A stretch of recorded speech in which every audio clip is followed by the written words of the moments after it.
this heat that happens to be pretty good at handstand walks, because as great as Katrin is, Danielle Brandon over there in lane number 1 is just as good as she is. Danielle Brandon coming into this event in 13th place overall.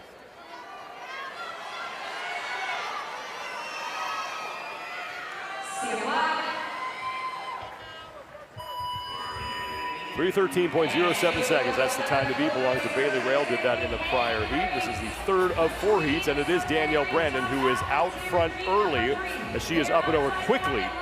That first obstacle, she's at the top of your screen. Oh my goodness.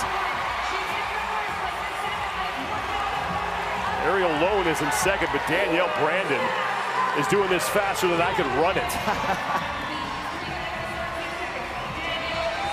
Danielle Brandon really made her debut in 2019 during the second cut that involved one of the longer straight handstand walks we ever had after a long row and multiple push presses. So we know under fatigue, she's very good on her hands. She is wasting no time. Already on her return trip, and we haven't even hit the 1-minute mark yet. Up and over the second of 3 obstacles on the trip back down the floor, and now a quick break for Danielle Brandon. Ariel Lowen and Mal O'Brien are fighting for second. Danielle Brandon now another quick break before that final obstacle.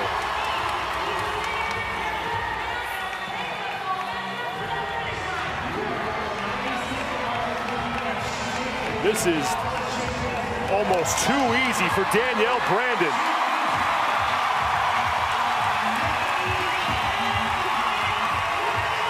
Sub 2 minutes for Danielle Brandon.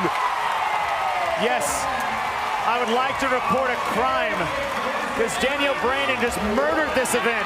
143.91 seconds. Good for Danielle. Of all the things she's been having to go through, her 2 training partners axed from the competition because of COVID protocol.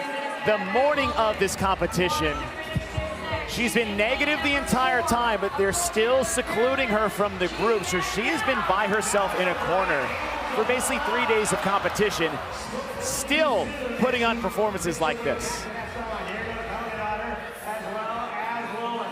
Ariel Lowen, Turi Helgadottir, and Mal O'Brien now trying to finish second in this heat. And the second best time is 313.07 seconds, as O'Brien does a great job of saving that. Not there yet. Mal O'Brien in the middle of your screen in the gray shorts. What a and save! She's up and over, and Mal O'Brien will just have to return to the yellow line, but Ariel Lowen is getting set to finish, and she is in, and that will be the second best time we have seen in this event. Now Turi Helgadottir coming across, but it's Mal O'Brien who will beat Helgadottir. Well, that was close for O'Brien on Bailey Rail's time. Bailey Rail right now third in the event, Mal O'Brien fourth, and gets Katrin Davidsdottir, who is on her final obstacle.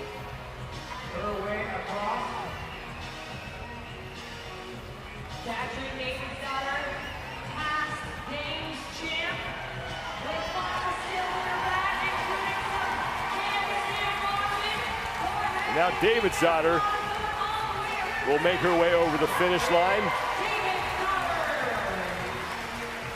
Davidsdottir, 5th in the heat, 8th in the event, 353.62 seconds. And that's a pretty uncharacteristic performance when you talk about handstand walks specifically for Katrin Davidsdottir, only because she set such a high bar over the years. If you look at the 2018 event, she was 5th overall in the 2018 obstacle course, and she's already sitting in 8th after this one. With 1 heat to go.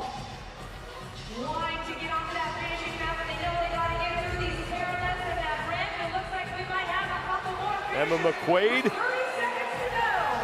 with less than 30 to go. She's gonna make it.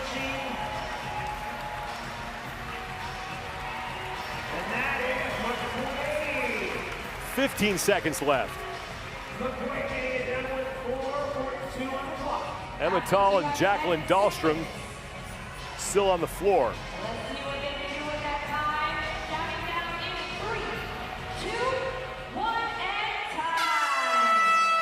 Only 2 women failed to complete the entire course inside of 5 minutes, but Danielle Brandon, if you can sprint on your hands, she did it. 143.91 seconds and getting a standing ovation from this crowd as she exits the floor. And Brandon is sitting at 13th overall after those 7 events. And if she can get an event win, anything can happen in the next heat. But Danielle Brandon just let the hate out in this event at the speed at which she was going at. She had a lead early and just only increased it. And we've seen that multiple times before, that an athlete just blows through 90% of this course, but gets tripped up on the final obstacle. We did not see that with Brandon whatsoever. If anything, I think she was being very controlled through that. Who knows what she could have done with just nothing riding on the line. The 4th and final heat.